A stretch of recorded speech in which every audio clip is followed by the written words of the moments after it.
thank you, Anna, so much for that introduction. I didn't expect such a deep dive into my past work, and I appreciate it. It brought me some joy, and I appreciate it. And thank you all for being here today and for thinking with me this afternoon. So what I'm going to share is based on a book that I've been working on here at the Rachel Carson Center, provisionally entitled Literal Politics, Submerged Histories of an Inland African Sea. So today I'll begin by sketching the contemporary political stakes of the kinds of multi-species histories I'm trying to compose, and these are ethnographic histories, I should also say, and give a flavor of the chapters that follow. So to begin, they do not carry guns, manufacture explosive devices, or actively plot to overthrow the government. They do not collude with foreign agents, trade state secrets, or actively attempt to undermine the viability of the nation. And yet their work is considered economic terrorism, an offense on par with treason. Those apprehended by state officials may have the tools they use, the goods they produce, and sometimes even the homes they live in confiscated, destroyed, or burned completely to the ground. Some may be severely beaten, and others have already been beaten to death. This is the contemporary plight of millions of men, women, and children who work with fish in Uganda. Along the mainland and island shores that compose the world's largest freshwater fishery, fish workers who catch, process, eat, and sell multiple species and forms of fish make vital contributions towards the nourishment of the region's growing fish-eating publics and the development of thriving local economies. Proceeds from fish work send children to school, build durable homes, and fund other entrepreneurial endeavors, from clothing boutiques to used car dealerships. According to the Ugandan government, however, this is not the work of development. It is instead economic sabotage. Almost all fish workers in Uganda are considered criminals under the law. Most contemporary fish work is illegal in Uganda because government officials and a multinational cadre of development experts classify the tools they use and the fish products they produce for local and regional markets to directly threaten the sustainability of a single nationally important export commodity. And these are industrially processed fillets of Nile perch, an invasive species managed for sale and consumption outside of Africa. Now, you may recognize the body of water around which so-called illegal fish workers live and work as Lake Victoria. Lake Victoria is shared by Uganda, Kenya, and Tanzania, and Eastern Africa. It's the second largest lake in the world and also one of the most frequently studied. Although Lake Victoria still supports the world's largest freshwater fisheries, scholarly studies, policy documents, and popular media accounts alike continue to compose Lake Victoria as a system in constant crisis. At least since 1994, there have been global concerns circulating that Lake Victoria is dying or already dead. Here we are losing a lake. In the national Ugandan news, we have declarations that Lake Victoria could soon be history, and questions asking whether Lake Victoria is suffering a slow death. Crisis constitutes Lake Victoria. According to national and international experts, there seems to be always too much sickness, pollution, criminality, and immorality along Lake Victoria's shores, and never enough fish, cash, clinics, sanitation, and schools. This magnitude of dramatic popular attention, research findings, and resulting developmental interventions, however, have thus far failed to save Lake Victoria from its always imminent future of death and collapse. Solutions posed in these accounts, if posed at all, suggest that more and better fisheries management and more and better research is needed to empower or, quote, sensitize or build the capacity of fishing communities to know what their needs are and how best they should be met. Indeed, this has now become the official work of the Ugandan military. Efforts to save Lake Victoria have focused almost exclusively on Nile perch. Introduced into Uganda's southern waters by a British colonial game warden in the 1950s and first exported in large quantities outside of Africa in the 1990s, the non-endemic Nile perch is now one of Uganda's most lucrative sources of foreign exchange. As we can see here, the Nile perch is a big fish. It's one that can grow to be as big as a human being. It's a voracious predator and known also to feast on its young. Prior to the introduction of the Nile perch, the majority of the fish in this body of water were incredibly diverse, small, and sometimes brightly colored. Between 1960 and 1980, an estimated 200 to 300 species of these fish were rendered extinct by the voracious appetite of the Nile perch and concomitant ecological transformations in the body of water.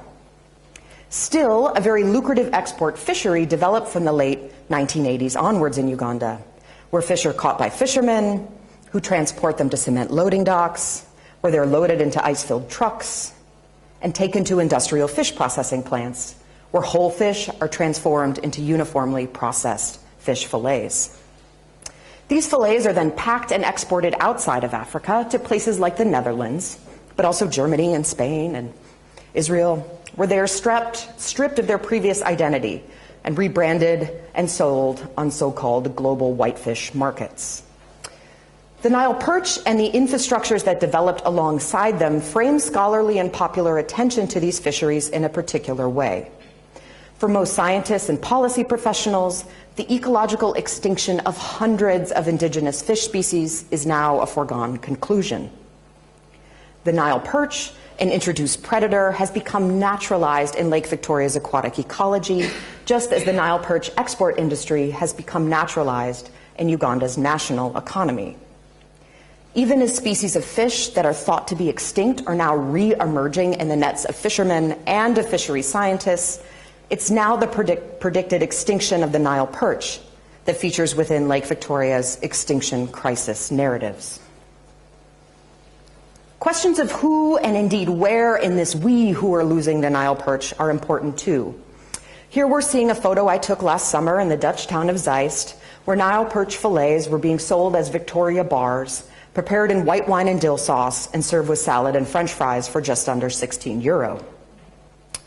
Recent declines in Nile perch exports have reinvigorated the militarized and frequently violent methods of enforcing fisheries regulations along Uganda's southern shores in the name of saving what the current president of Uganda calls an ancient industry. And yet the very same fishermen, using the very same boats and nets that supply the export trade, also catch a great number of fish too small to be processed in factory settings. These are processed at or near the shores, often by women, including myself for a time, sold and enjoyed in local and regional markets where they provide substances for uniquely nutritious meals and uniquely lucrative economic opportunities, again, especially for women. These same products and forms of consumption are now literally being set ablaze by the Ugandan military in the name of protecting Nile perch in an effort to save Lake Victoria. I should also say that these photos we're seeing of fire and military are coming from the Fisheries Enforcement Unit's own Facebook page. And in the case of this one from the Ugandan New Vision newspaper. So these are actions that they are proud of and happy to share with the public. So the book I'm working on offers an ethnographic history of these presents. It examines how it becomes possible for exports of an invasive species to serve as the indicator for the contemporary sustainability of a so-called ancient industry. This requires telling stories about ecological transformation, vernacular cosmopolitanisms, and the continued existence of species assumed to be extinct, as much as it also does re-examining a deadly outbreak of sleeping sickness in the early 1900s, and reimagining gendered forms of authority and abundance that are linked to processes of ethnic formation alongside fish and other beings, including humans, around what I'm calling the pre-Victorian version of this body of water. Overall, I'm committed to crafting new ways for analyzing and narrating what have become all too familiar stories of state violence, environmental catastrophe, and economic exploitation. And I do this by focusing on historic and contemporary emergences, and sometimes extinctions, of multiple distinct suites of methodological practices and the material forms and meanings they produce that combine to constitute what I conceive of as distinct worlds. And for me in this work, I conceive of these as distinct bodies of water. And multiple species and forms of fish are my protagonist in this work of wading between content and context that the work of worlding these bodies of water requires. Transformations in translations offer productive materials for this project. It matters what things, people, and places are called. Names are not neutral. Things are called certain things in relation to objects, activities, and ways of being that bring them into being. To extend Strathern, Singh, and Haraway's insights that in Donna Haraway's words, it matters what we use to think other matters with. It matters what stories we tell to tell other stories with. It matters what knots not knots, what thoughts think thoughts, what descriptions describe descriptions, what ties tie ties. It matters what stories make worlds, what worlds make stories. It also matters what words story worlds and what words world stories. It was a mouthful, but I got through it. All right. Because names are not neutral, shifts in what something or another is called signal possibilities for recognizing transformations and multiplicity in the ontological status of a given object, way of being, or phenomenon. So those who live and work with fish along Uganda's southern littorals know that Lake Victoria exists and that it is in serious trouble. Indeed, they're increasingly and often violently confronted with efforts to save Lake Victoria, or at the very least, attempts to keep this body of water on life support. By littorals here, I'm referring to places at or very near to the shore. If I had more French, I might pronounce the term littoral, but I prefer to use the American English pronunciation littoral, not least because of its playful resonances with notions of what is actual and real. I see the littoral as places where multiple real worlds sometimes meet. So despite efforts to save Lake Victoria from above, along Uganda's littorals, between the dry world of humans and the wet world of fish, there is still a body of water that the capitalist ruins of Lake Victoria have long ago declared to have left in its wake. Littoral residents along Uganda's southern cosmopolitan shores can and do speak many languages.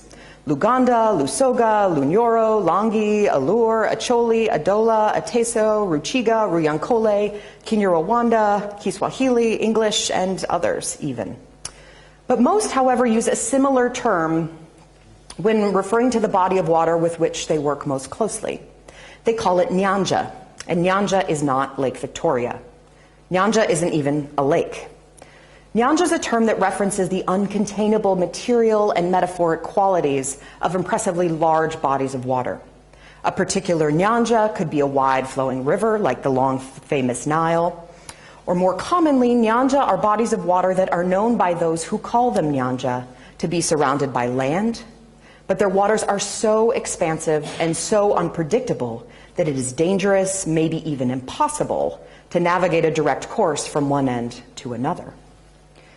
Residents of Uganda's littorals tell me that if they were standing on the shores of the Indian Ocean, or perhaps even gazing at the Wadden Sea from the northern shores of Germany, they would also call these bodies of water Nyanja. The waters experienced from Nyanja's littorals are perfectly placid some parts of the year, certain times of the month, and some hours of the day. During others, winds and waves are so strong that even the bravest fishermen will not board their wooden boats to fish, and even the island's wealthiest landowners will not trust their large fiberglass boats to return them safely to their mainland homes and places of work. Winds, waves, waterspouts, and lightning are all possible and potentially deadly on the Nyanja. Strong currents that flow within the Nyanja itself make it even more dangerous to travel long distances when this sea is rough. Stormy waters sometimes stop water travel for days on end. The Nyanja has the power to do more than limit water travel. At times, the Nyanja transforms the physical structure of its littorals. In addition to seasonal and monthly fluctuations in water levels and subsequent transformations in the spatial extent of the shore, Nyanja may turn sand to stone and back to sand again. This variability is vital at the littoral. It's no coincidence that the vernacular term for Nyanja's shores, Olubalama Lwenyanja, is semantically linked to the concept of being in good health with water that overflows. The line in the English word shoreline draws too stark of a distinction between where the waters of a given Nyanja end and solid ground begins. Indeed, it is difficult to draw accurate boundaries between the dry world of humans and the wet world of fish. Along Uganda's littorals, multiple species of autochthonous fish are still found. Sematundu and Mamba, and Puta and Nsonzi, Ngege and Mukene, Nkolongo and Shitote, Kasulubana and Mpongo, and many types of Nkeje. These still appear along the shores of the Nyanja. Indeed, with declines in Nile perch populations, these same fish are returning in the nets of fishermen and in the nets of fisheries scientists in greater numbers. Some of these are used to make sumptuous meals, served and enjoyed directly at the littoral, and many others are smoked, dried, salted, or fried in fishing camps and sold to residents inland, providing fish workers with financial resources to direct towards their own aspirations for good living, and many others with fish to eat. Much of this eating, processing, and selling continues with only sporadic, but also increasingly violent managerial oversight and assessment, and much of it is conducted by women. The practices of fishing, processing, selling, and eating these fish in Nyanja engage materials, methods, and meanings that enact a body of water very different from Lake Victoria. Fish workers living along Nyanja's littorals recognize the multiplicity of the bodies of fish and the bodies of water with which they work. They experience different species and different forms of fish, moving through distinct networks of traders, processors, and buyers, where they're manipulated, valued, and consumed differently. So differently that they are no longer the same thing. This recognition of difference and the importance of it is reflected in practices of signifying fish and the bodies of water from which they were fished. So whether or not fish workers are fluent in English, when speaking about activities related to the Nile perch export trade, fish workers often use the English terms Nile perch and Lake Victoria to refer to these fish and the body of water where they are caught. Some even refer to Lake Victoria as the World Bank.